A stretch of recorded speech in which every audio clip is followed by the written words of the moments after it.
Prime Minister Modi will launch the nationwide human papillomavirus vaccination program for girls aged 14 years from Ajmer in Rajasthan today. The nationwide rollout marks a decisive move in the country's public health journey and fulfills the government's commitment to advancing the vision of Swasth Nari, ensuring prevention, protection and equity at the core of women's healthcare.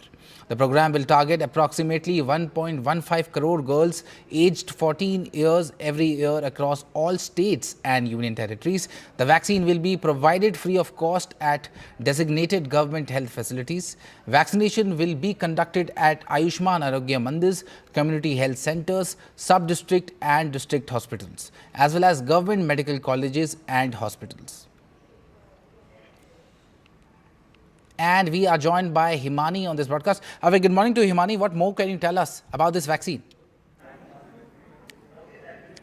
Good morning. So the vaccination launch that we have seen today, this is India's first ever vaccination drive that we have launched for adolescent girls aged 14 years.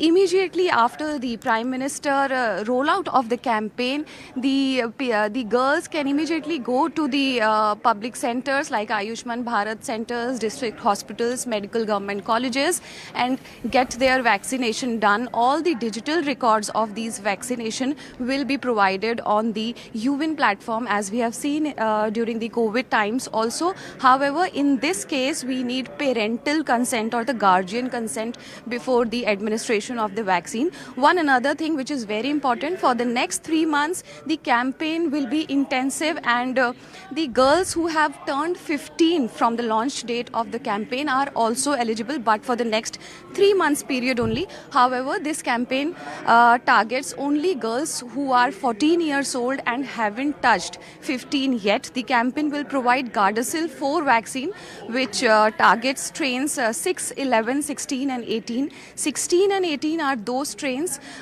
which are most prominent in India. More than 80% of cervical cancer cases are caused by 16 and 18 strain. Also, we have been told that the states and union territory healthcare professionals have been trained across India. The idea is that the cold chain supplies have also been strategized because the vaccine needs the cold chain storage across India. And what we have spoken to doctors about the vaccine is that this vaccine was launched in 2006 and hence we have lot of scientific data, lot of case studies to establish that the vaccine is safe and effective. Right, Himani. Himani, if you could tell our viewers about this virus, papilloma virus, what kind of disease is this? So, right. There were a lot of questions that why government has launched this vaccine specifically for the age group 14. The idea basically for the vaccine and HPV virus is that the virus enters human body majorly due to the sexual activity. The government has chosen the 14 years age group because of the fact that generally the sexual activity debut, this is called the pre-exposure window. We generally presume that the sexual activity will begin after 14 years of age. Doctors tell us that this vaccine works Right, Himani.